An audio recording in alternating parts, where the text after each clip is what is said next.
हे guys, welcome और welcome back to my YouTube channel. तो guys, I hope आप सभी की प्रिपरेशन अच्छी चल रही होगी आपके आने वाले बंदी रक्षक के एग्ज़ाम को लेकर, जो कि आपका 15 अक्टूबर को होने वाला है। साथ ही आपके अधिशासी अधिकारी का एग्ज़ाम और अन्य यूके ट्रिपल के द्वारा भी कई वैकेंसियाँ आपकी आनी है। 10 अक्टूबर तक आपको विज्ञापन देखने के लिए मिलेंगे आपके वीपीडीओ वगैरह की पोस्ट के लिए, ठीक है। और आपका जो एग्ज़ाम होगा वो लगभग दिसंबर के लास्ट में होगा, ठीक है। 30 या फिर 31 दिसंबर को आपका यूके ट्रिपल के एग्ज़ाम्स होने वाले हैं। तो आपको क्या करना है, जनवरी से लेकर इस साल की जब तक आपके एग्ज़ाम ना हो जाएं, अपनी करंट अफेयर देखते रहनी है, उसको रिवाइज़ करना है, न्यूज़पेपर डेली पढ़ने हैं। और जो भी इस तरह के क्वेश्चन होते हैं न्यूज़पेपर में, जो भी ऐसी न्यूज़ आती है जो कि हमारे करंट अफेयर के क्वेश्चन की तरह पूछी जाती है, उनको देखना है, रिवाइज़ करना है। तो बंदी रक्षक एग्ज़ाम के लिए आप रिवीजन करते रहें और इन करंट अफेयर को ध्यान दें। अलग से उत्तराखंड करंट अफेयर 2023 की प्लेलिस्ट बनाई है जिसमें ये सारे नोट्स आपको देखने को मिल जाएंगे। तो चलिए वीडियो शुरू कर लेते हैं। सबसे पहला जो आज का हमारा प्रश्न है वो है, वर्तमान में उत्तराखंड में बाघों की संख्या कितनी है।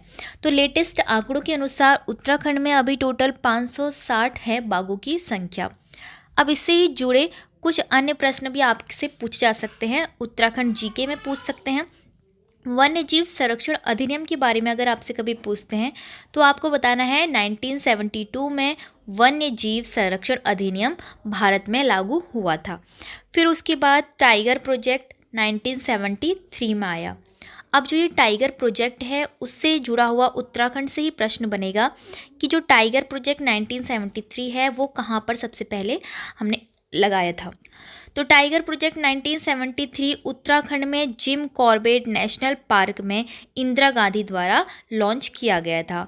जिम कॉर्बेट नेशनल पार्क का आपको पता ही होगा, सारा अपने नेशनल पार्क पढ़े होंगे तो पता लगा होगा आपको कि एशिया का सबसे बड़ा सबसे पुराना ये नेशनल पार्क है, जिसकी स्थापना हुई थी 1936 में, ठीक है।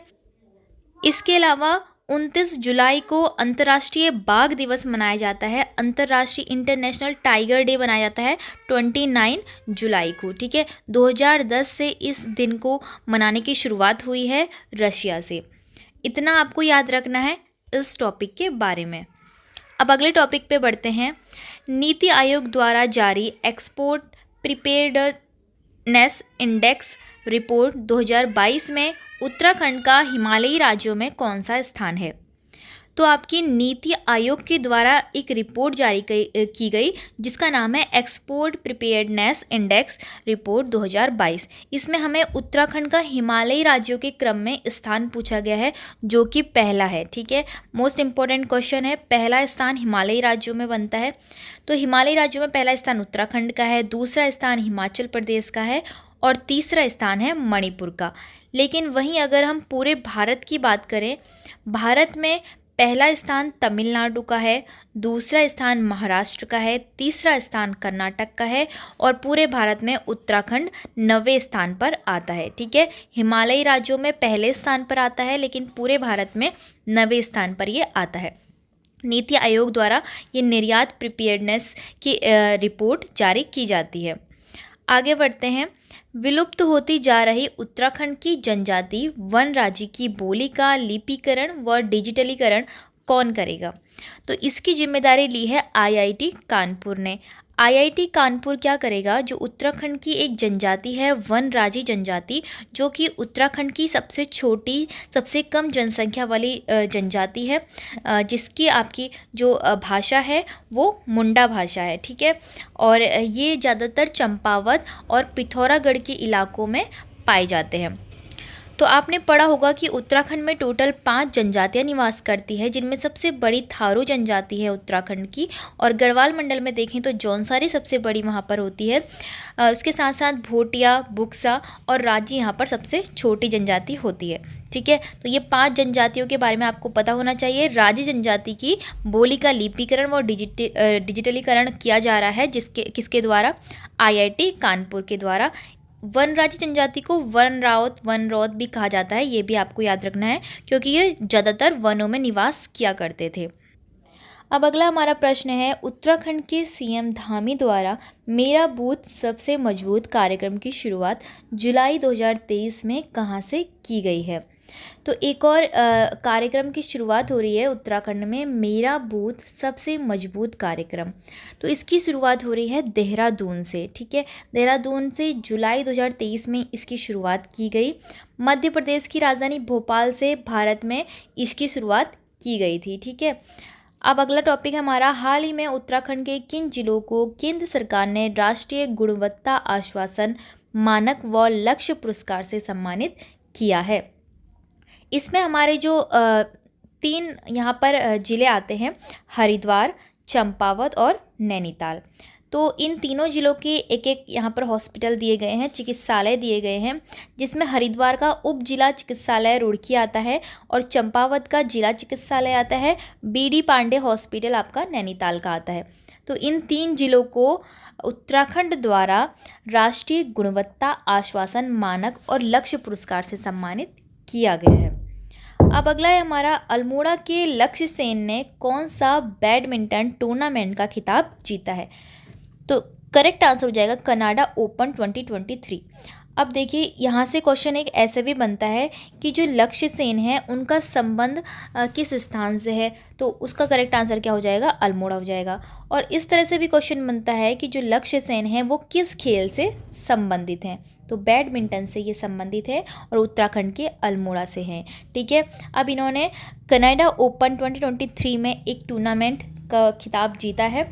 इसके साथ साथ मोस्ट इम्पॉर्टेंट कुछ और टॉपिक हैं, कुछ और नोट्स हैं, जिसमें कि नाम आता है थॉमस कप का। कभी कभार हमसे पूछ लिया जाता है कि जो थॉमस कप है वो किस खेल से संबंधित है। तो देखिए बैडमिंटन के संबंध में ही थॉमस कप दिया जाता है। और जो थॉमस कप 2022 है वो भारतीय टीम ने ही जीता है, जिसमें कि लक्ष्य सेन भी उसका हिस्सा थे।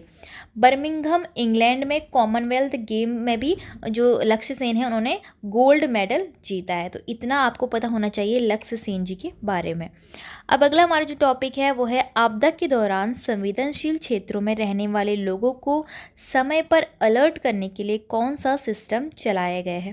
तो देखिए उत्तराखंड में जब बरसात के दिन आते हैं तो कई आपदाएं यहाँ घटित होती हैं। उसी तरह से जो देश के विभिन्न राज्य हैं वहाँ भी किसी न किसी प्रकार की आपदाएं घटित होते रहती हैं। तो उन्हीं सब पर उन सब के लिए अलर्ट रहने के लिए, ताकि सभी को एक साथ मैसेज पहुंचाया जा सके, अलर्ट किया जा सके, उसके लिए एक सिस्टम बनाया है जिसका नाम है सेल ब्रॉडकास्ट सिस्टम। तो यह है आपदा के दौरान संवेदनशील क्षेत्रों में लोगों को समय पर अलर्ट करने के लिए, ताकि बहुत सारी जान माल की हानि बच सके। अब आते हैं हम अपने नेक्स्ट क्वेश्चन पर। हाल ही में जारी राष्ट्रीय बहुआयामी गरीबी सूचकांक में उत्तराखंड किस स्थान पर रहा है। तो गरीबी के मामले में उत्तराखंड का स्थान है 15वां। तो भारत में 15वें स्थान पर राष्ट्रीय बहुआयामी गरीबी सूचकांक में उत्तराखंड को स्थान मिला है।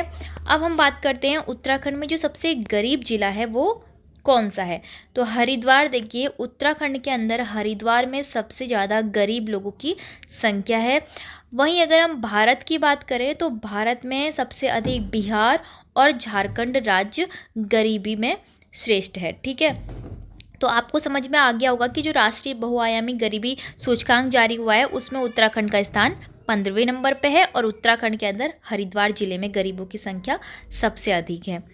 अब अगला को जो हमारा क्वेश्चन है उसमें पूछा है, अपनी सरकार नागरिक सेवाएं आपके द्वार योजना किस राज्य में शुरू की गई है। पहले तो आप योजना का नाम याद रखिए कि क्या है, अपनी सरकार नागरिक सेवाएं आपके द्वार।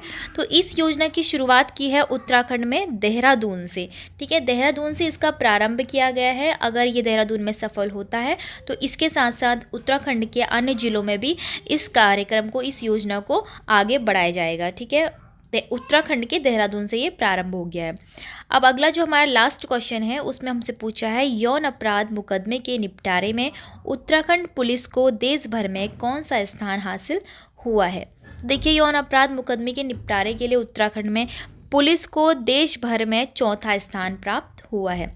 तो ये थे उत्तराखंड करंट अफेयर 2023 के मोस्ट इम्पॉर्टेंट क्वेश्चन, जो कि आपके आने वाले बंदी रक्षक एग्ज़ाम और अन्य एग्ज़ाम के लिए काफ़ी इंपॉर्टेंट होने वाले हैं। आप इनके नोट्स बनाइए और इनको बार बार रिवीजन कीजिए।